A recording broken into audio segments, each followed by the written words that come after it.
मलाई इच्छा लाग्यो मेरा पतिदेवको सौभाग्य मैले म बाँच्नु चाहिँ लाउनुपर्छ भन्ने मेरा क्षमताले बुद्धिले त्यो देखेर मैले यसै गरेँ। दर्शकबिन झापाको बिर्ता मोडदेखि म कल्पित सुवेदी, तपाईँहरू हेर्दै हुनुहुन्छ न्युज नेपाल।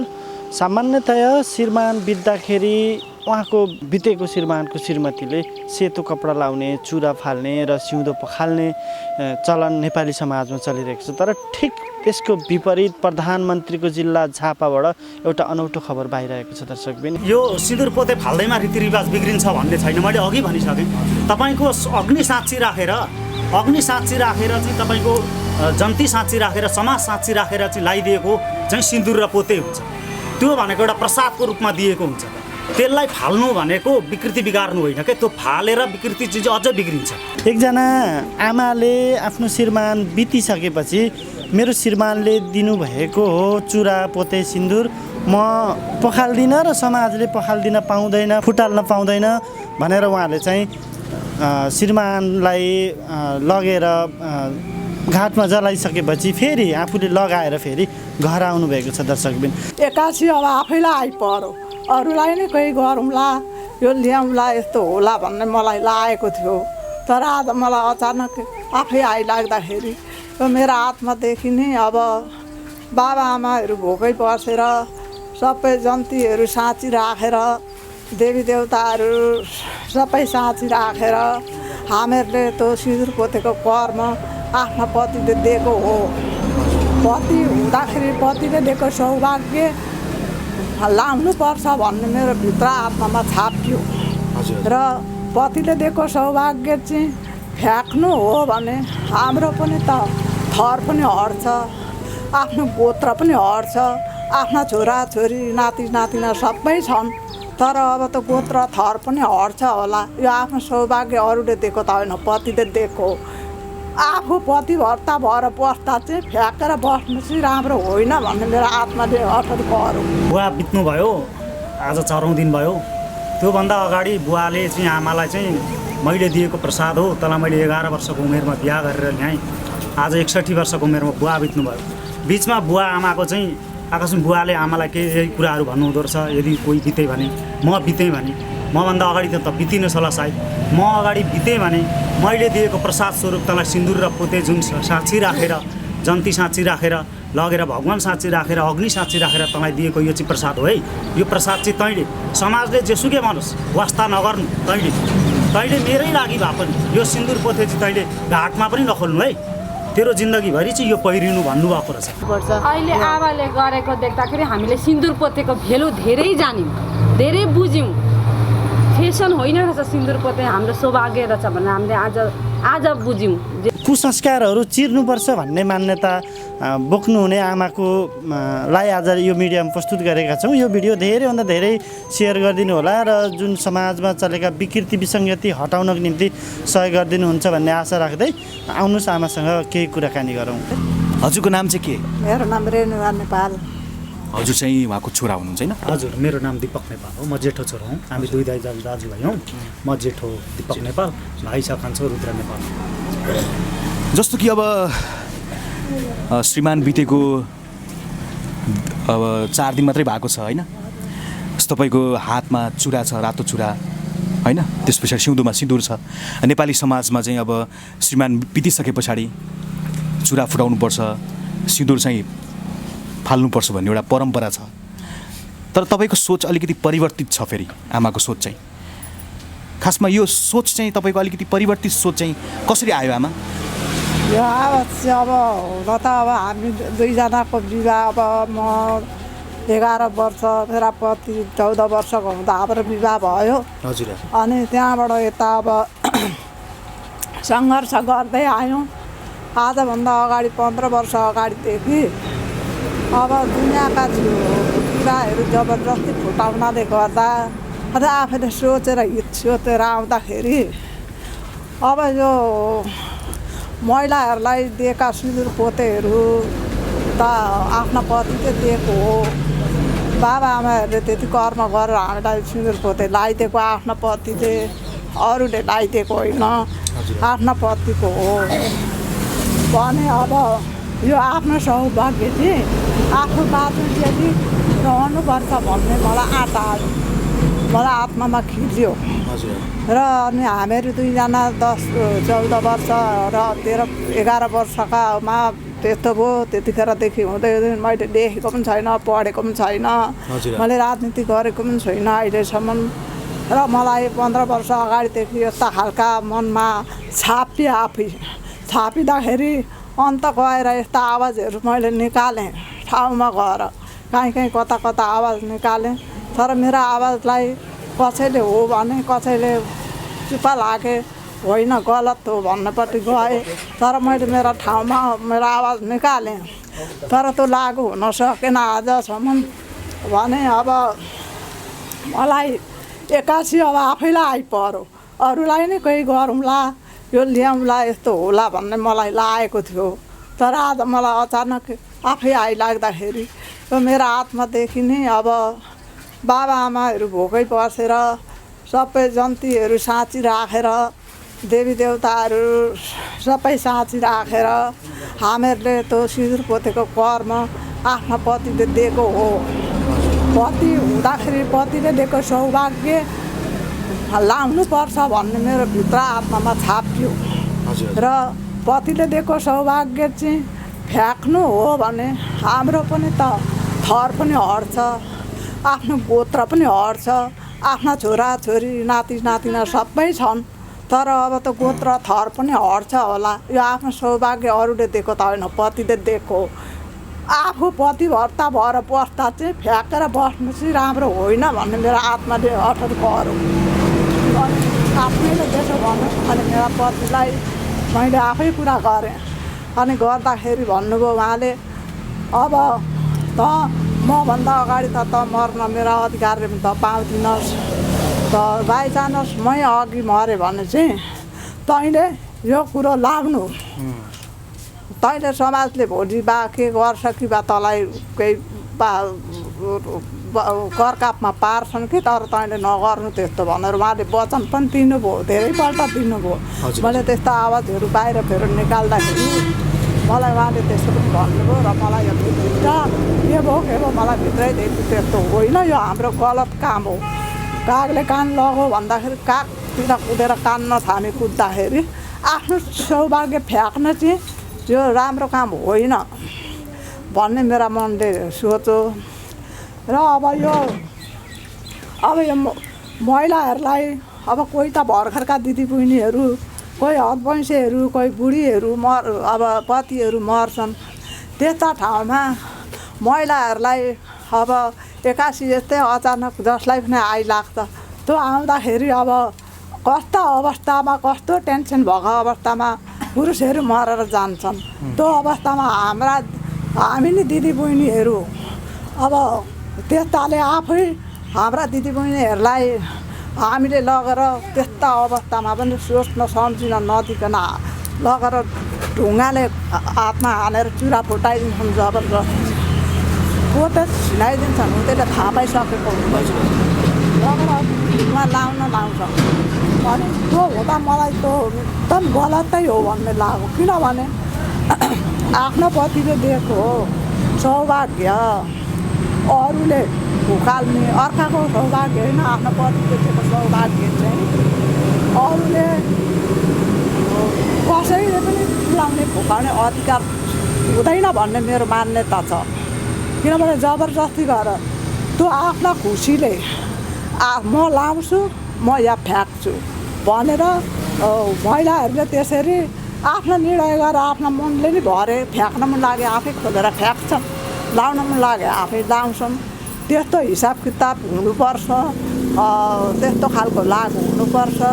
करकापमा कसैले बाधा विरोध कसैले कसैलाई गर्नु हुँदैन। त्यस्तो बाधा विरोध गरेर जबरजस्तीमा त्यस्तो हुन्छ भने अलिकति कारबाहीको कार्यक्रम पनि हुनुपर्छ यसमा चाहिँ। किनभने पुरुषले दिएको लाएर अर्काले हातपात गर्ने अधिकार छैन मेरा लागि चाहिँ। भने इच्छा हुनेले लाउँछन्, नलाग्नेले लाउँदैन। मलाई इच्छा लाग्यो, मेरा पति देवको सौभाग्य मैले म बाँच्नु चाहिँ लाउनुपर्छ भन्ने मेरा क्षमताले बुद्धिले त्यो देखेर मैले यसै गरेँ। र भोलिका दिनमा गएर विधवा हुँदाखेरि महिलाहरूलाई पनि कति कुराको होच्याएको छ, कति कुराको दबाएको छ, कति कुराको आफ्नो सौभाग्य फ्याँकेपछि त्यो मोडलाई अर्कै रूपको देखिएको छ। मान्छेले त्यस्तो देख्दा यो त विधवा पो हो त भनेर कुनै शुभ कार्यमा पनि मान्छेले अलिकति गलत सोचेको हुन्छ, त्यस्तो खालको हुन्छ। र यो यस्तो अबका दिदीबहिनीहरूलाई मैले पहिलेदेखि नै गर्न खोजेँ, तर मैले सकिनँ। मैले देखेको थियो, पढेको थियो भने मैले एउटा सानो पत्रमा पेपरमा मैले लेखेर काहीँ दिन्छु, आवाजहरू सुनाउँछु भन्ने मेरो आत्माले सोचेको थियो। तर एकैचोटि मलाई बद्र आइलाग्यो, मलाई नै पर्यो आज। र मैले हजुरहरू आउनुभयो मेरा प्रसङ्ग सुन्नलाई, मलाई धेरै धेरै के अरे खुसी छु। गरिदिनु भयो, सुनिदिनु भयो। मलाई अगाडिदेखि मलाई त्यस्तो लागेको थियो। र आज त्यस्तो खालको महिलाहरूलाई अब पनि कसैलाई त्यस्तो बाधा विरोध नपरोस् भन्ने मेरो कामना यही गर्दै। जस्तो कि अहिले जुन आमाले जुन किसिमको कदम चाल्नु भएको छ, जुन आमाको एउटा परिवर्तित सोच होइन त्यो छ, त्यसलाई लिएर अहिले तपाईँको सोचलाई लिएर धेरैले राम्रो कमेन्ट पनि, राम्रो प्रतिक्रिया पनि दिनुभएको छ। आमाले जे गर्नुभयो सही गर्नुभयो, यो हुनुपर्छ। धेरै महिलाहरू साँच्चीकै आफू हुन्छ नि, आफू दबावमा परेर आफ्नो भित्रको चाहनाहरू हुन्छ नि गुम्साएर बस्नुपर्ने एउटा बाध्यता थियो नि त। सबैले त बाहिर निकाल्न सकेका थिएनन्, तर आमाले गर्दा चाहिँ जुन धेरै महिलाहरूको जुन एउटा पीडालाई चाहिँ बाहिर निकालिदिनु भएको छ, अलि स्वतन्त्र भएर जिउनको लागि चाहिँ सिकाइदिनु भएको छ भनेर धेरैले एउटा राम्रो प्रतिक्रिया पनि दिएछन् आमालाई। म छोरालाई सोध्न चाहेँ, अब आमाको यो सोचलाई लिएर चाहिँ तपाईँको परिवार अनि हजुरहरूले चाहिँ सुरुमा चाहिँ जब आमाले तपाईँको पिता बितिसके पछाडि अब म चाहिँ सिन्दुर पोते होइन चुरा चाहिँ फाल्दिनँ भनिसके पछाडि तपाईँहरूले चाहिँ के सोच्नुभयो, के भन्नुभयो आमालाई? तपाईँहरूको विचार चाहिँ के थियो, थोरै बुझौँ न। आमाले बुवा बित्नुभयो, आज 4औं दिन भयो। त्योभन्दा अगाडि बुवाले चाहिँ आमालाई चाहिँ मैले दिएको प्रसाद हो, तँलाई मैले 11 वर्षको उमेरमा बिहा गरेर ल्याएँ। आज 61 वर्षको उमेरमा बुवा बित्नुभयो। बिचमा बुवा आमाको चाहिँ आकस्मिक बुवाले आमालाई केही कुराहरू भन्नुहुँदो रहेछ, यदि कोही बितेँ भने, म बितेँ भने, मभन्दा अगाडि त बितिनुहोस् होला सायद, म अगाडि बितेँ भने मैले दिएको प्रसाद स्वरूप तँलाई सिन्दुर र पोते जुन साँची राखेर, जन्ती साँची राखेर लगेर, भगवान् साँची राखेर, अग्नि साँची राखेर तँलाई दिएको यो चाहिँ प्रसाद हो है। यो प्रसाद चाहिँ तैँले समाजले जेसुकै भनोस् वास्ता नगर्नु, तैँले मेरै लागि भए पनि यो सिन्दुर पोते चाहिँ तैँले घाटमा पनि नखोल्नु है, तेरो जिन्दगीभरि चाहिँ यो पहिरिनु भन्नुभएको रहेछ। त्यो कुरो पनि आमाले हामीहरूलाई भनेको थिएन, आमाको मनमै रहेछ, गुम्स्याएर राख्नुभएको रहेछ। जब बुवा 3:40 बजे बिहानको समयमा बित्नुभयो, घरभित्र बित्नुभएको थियो, त्यस पछाडि हामीले निकालेर यही तुलसीको मुठमा यहाँ राख्यौँ। यहाँ राखेपछि आमाले एकैचोटि भक्कानिँदै बुवालाई भन्नुभयो, बाबा तपाईँले दिएको सिन्दुर पोते आज मैले खोल्नुपर्ने अवस्था छ, भोलि मलाई समाजले केही भन्छ कि भनेर जब बुवासँग विलाप गर्दाखेरि मात्रै चाहिँ हामीलाई थाहा भयो कि बुवाले आमालाई यसो भन्नुभएको रहेछ भने। अनि त्यस पछाडि ती कुरा विलाप हुँदै गए। आखिरमा हामीहरूले अन्त्येष्टि कार्य गर्नै पर्थ्यो। हामीहरूले यहाँबाट 10 बजी बुवालाई अन्त्येष्टि गर्नलाई देउनिया घाटमा लग्यौँ। उहाँ लगेपछि आमाले ती कुरा भन्नुभयो, यो मलाई यस्तो भन्नुभएको छ भनेपछि हामीले पनि आमालाई भन्यौँ, आमा तपाईँको साहसलाई हामीले सलोट गर्छौँ। किनभने एउटा पति त वियोगमा पर्नुभयो कि आमाले चाहिँ एउटा रातो सिन्दुर होइन पोते शरीरमा लगाइदिएको, घाँटीमा लगाइदिएको तपाईँको पोते, त्यो पोते लगाएर विरूप त हुनु भएन नि उहाँलाई। उहाँले त त्यो प्रसाद सम्झेर लाउनु भएको छ भने आमालाई पनि हामीले हौसला दिउँ, आमा तपाईँ लाउनुहोस्, खोल्नुपर्ने आवश्यकता छैन, नखोलिदिनुहोस्, तपाईँलाई हामी सलोट गर्छौँ। यस्तोरी अब आउने पिँढीहरूले पनि यो चाहिँ सुधारुन्, लाउन् होइन। त्यो तपाईँको बुवाले पतिले दिएको सिन्दुर पोते फाल्नु भनेको त्यति राम्रो हो जस्तो चाहिँ मलाई चाहिँ लागेन। अनि आमाको सुझावमा पनि हामीले समर्थन गरिदिउँ, आमालाई हाम्रो तर्फबाट सलोटै छ। जस्तो अब यो परम्परा भनेको पहिलादेखि नै धेरै वर्षदेखि नै चलिरहेको परम्परा हो। अब यसलाई तपाईँको जुन सोचले झ्याप्पै त तपाईँको परिवर्तन गर्न सकिँदैन र यो चलिरहेको परम्परालाई यसरी तपाईँको जुन सोचले चाहिँ जुन अब यो गर्नु हुँदैन है, यो सिन्दुर पोते चाहिँ लाउनुपर्छ किनकि उहाँले दिएको उपहार हो होइन, यसलाई चाहिँ सँगालेर राख्नुपर्छ, सम्मान गर्नुपर्छ भनेर तपाईँले सोच्नुभयो, तपाईँले त्यो गर्नुभयो। तर नेपाली समाजमा किनकि वर्षौँदेखि चाहिँ यो अब एउटा मानसिकता भइरहेछ नि त, पति मरिसके पछाडि पत्नीले चाहिँ सिन्दुर पोते चुरा चाहिँ फुटाउनै पर्छ होइन भन्ने एउटा मानसिकता छ। तर यो समाजले यति बेला तपाईँहरूको यो जुन एउटा कदमलाई चाहिँ कसरी लिइरहेको छ यति बेला यो ठाउँमा चाहिँ? अब अहिले पहिलो घटना हाम्रो घरमा घट्यो। होइन। अब हामीले चाहिँ अब आमाले त्यो भन्नुभयो, आमालाई हामीले समर्थन गर्थ्यौँ, सल्युट गऱ्यौँ। अब समाजमा पनि अहिलेसम्म यहाँ जतिजना आउनुभएको छ कमेन्टमा उहाँहरूले यस्तो गर्नुपर्छ, यो विकृतिलाई हामीले हटाउनुपर्छ, बिस्तारै बिस्तारै हामी पनि यो पक्षमा जानुपर्छ। आज तपाईँलाई पर भोलि हामीलाई पनि पर्न सक्छ, हामीलाई पर्छ, एक दिन न एक दिन त पर्छ, सबैको घरमा पर्ने कुरो हो। यसरी सुधारिनुपर्छ भन्ने चाहिँ हामीलाई कमेन्ट गरेका छन्। जस्तो कि अब कतिपयले धेरैले त्यस्तो भन्नुभएको छ, तर कतिपयले तपाईँको कस्तो भने यो परम्परालाई चाहिँ बिगारेको, यत्रो वर्षदेखि चलिरहेको एउटा जुन संस्कृति रीतिरिवाज नीति होइन नीतिलाई चाहिँ बिगारेको भनेर चाहिँ जतिले भन्नुहुन्छ, उहाँको लागि चाहिँ तपाईँहरूको के छ, तपाईँहरूको भनाइ चाहिँ के छ? यस्तो हो, आमालाई पनि सोध्छु म, यस्तो हो के हो भने यो सिन्दुर पोते फाल्दैमा रीतिरिवाज बिग्रिन्छ भन्ने छैन। मैले अघि भनिसकेँ, तपाईँको अग्नि साँची राखेर चाहिँ तपाईँको जन्ती साँची राखेर, समाज साँची राखेर चाहिँ लगाइदिएको चाहिँ सिन्दुर र पोते हुन्छ। त्यो भनेको एउटा प्रसादको रूपमा दिएको हुन्छ। त्यसलाई फाल्नु भनेको विकृति बिगार्नु होइन क्या, त्यो फालेर विकृति चिज अझ बिग्रिन्छ। मेरो लागि चाहिँ बुझ्नेले कतिसम्म बुझ्छन् होइन, मेरो लागि चाहिँ त्यो लगेर फाल्नु डढाउनु भनेको त्यो चाहिँ अझै विकृति बिगार्नु हो जस्तो लाग्यो कि।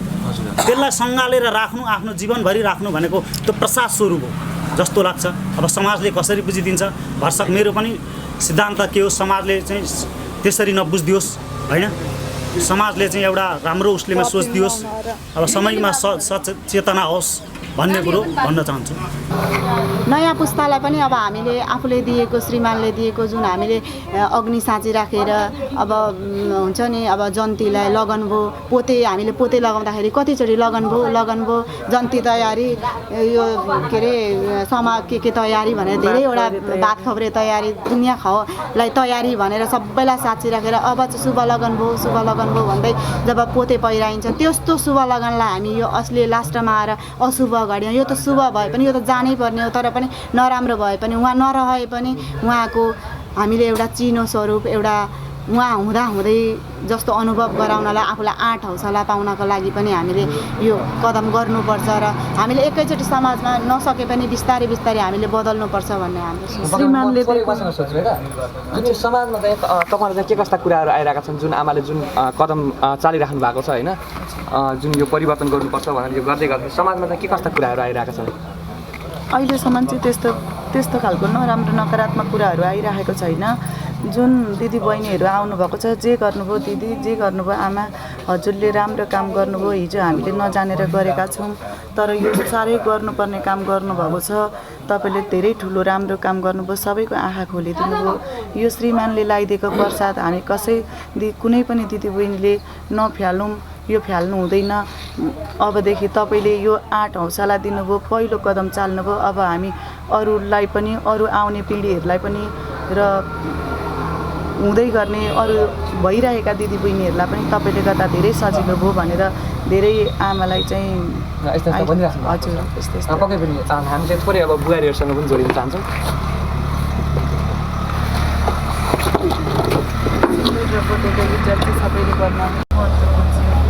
हजुरको शुभ नाम के नि?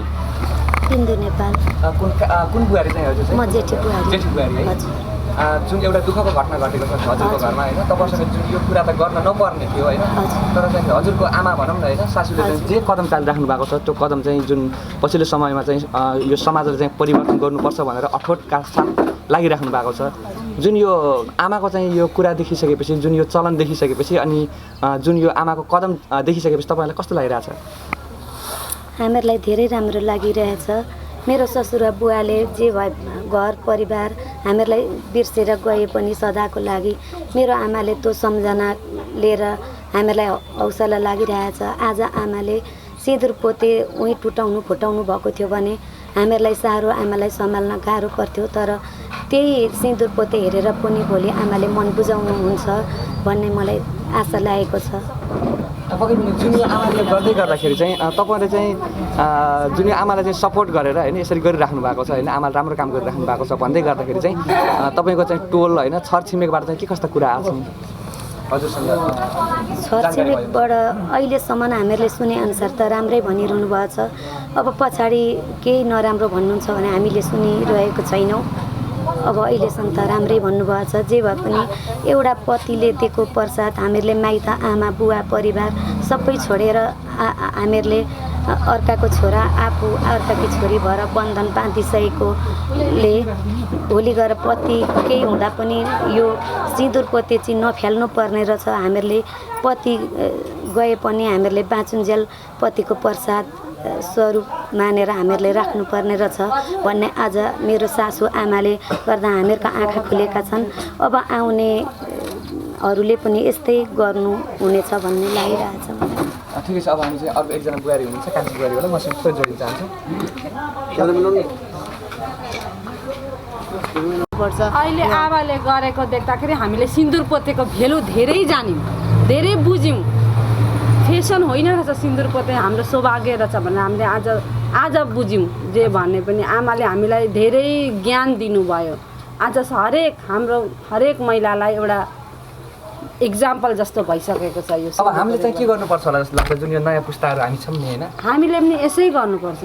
हामीले किन फुटाउनु, हामीलाई पतिले दिएको, हामीलाई अहिले बिहे गरेर ल्याइसकेपछि भरे केही पतिलाई त्यस्तो भयो भन्दैमा हामीले सबै थोक छुटाउने उहाँको चिनो हामीलाई के रह्यो त?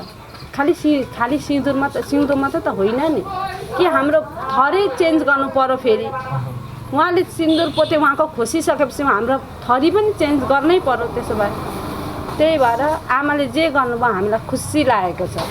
जे भन्नुहुन्छ हामीलाई खुसी यो। अब जे समाज परिवर्तन हुन लाग्यो, अब हुन्छ, सबैलाई मन परिरहेछ। एउटा छोरी मान्छेलाई सिन्दुर पोतेको शक्ति चाहिँ धेरै मिल्दो रहेछ। जुन छोरी मान्छेले सिन्दुर पोते राम्रो भित्रै आत्मादेखि आनन्दले मेरो पति हो मान राख्नुपर्छ, पतिले एउटा भगवान साँची राखेर समाज साँची राखेर लगाइदिएको यो प्रसाद भनेर प्रसादको सम्मान गरियो भने पतिलाई पनि शान्ति मिल्दो रहेछ। जस्तै आज हिजो मेरो बुवा बिमारी भएर सुत्दाखेरि अन्तिम घिडघिडो अवस्थामा पनि मेरी आमा 3:40मा अलि अगाडि 3:30 उठेर नुहाइधुवाइ गरिसक्नुभयो। नुहाइधुवाइ गरिसकेपछि थपक्किन आएर बुवालाई टिका लगाइदिनु भयो, मुख खुसिदिनु भयो, सरसफाइ गरिदिनु भयो। अनि आमाले आफूले मेकअप सेकअप गर्नुभयो, सिन्दुर लाउनु भयो, टिका लाउनु भयो, जुन आमाले छोरी मान्छेले लाउने पहिरन सबै लाउनु भयो। अनि गएर बुवा बिमारी गिटिक भएको अवस्थामा बुवालाई मुखसुख पुसेर सनक पारेर बुवालाई क्रिम लगाइदिनु भयो। अनि त्यसमा टिका लगाइदिनु भयो, महाप्रसाद खुवाइदिनु भयो। एउटा धर्म सम्प्रदायमा लागेका महाप्रसाद लगाइदिनु भयो, चन्दन लगाइदिनु भयो। त्यसपछि आमाले बुवाको खुट्टामा गएर मेरो पति यस्तै हुनुभयो, तपाईँलाई यस्तो घटघड अवस्थामा म हेर्न सक्दिनँ, तपाईँको परान राम्रो ठाउँमा परमात्माको बास होस्, राम्रोसँग जानु, अब मैले केही गरेर बचाउन सकिनँ, राम्रोसँग भगवान्सँग मिलन होस् भन्दै आमाले खुट्टामा ढोग्नुभयो। र थपक्किन मन्दिरमा गएर आरती गर्छु अब बुवालाई भनेर मन्दिरमा आरती ठिक पार्न जाँदा आमा गएको 1 मिनेटभित्रमा बुवाको प्राण गयो। यही कारण एउटा पतिका लागि पत्नीले लाएको सिन्दुर र पोतेको पनि धेरै शक्ति मिल्दो रहेछ, राम्रो हुँदो रहेछ। यो सौभाग्य चाहिँ हामी नारीहरू जति सबैले एउटा सिन्दुर पोते के लाउनु भनेर त्यसलाई लत्याउनु होइन, सिन्दुर पोतेको मान र मर्यादामा चाहिँ राख्नु पर्दो रहेछ, एउटा इज्जत पतिको इज्जतमा बस्नु पर्दो रहेछ भन्ने यही संस्कार यही ज्ञान पाएका छौँ। पक्कै पनि यो दुःखको समयमा चाहिँ तपाईँहरूले चाहिँ होइन हामीसँग चाहिँ यो समाज परिवर्तन गर्नुपर्छ है भनेर चाहिँ 2-4 कुरा राखिदिनु भयो। सबैजना धेरै धन्यवाद। धन्यवाद।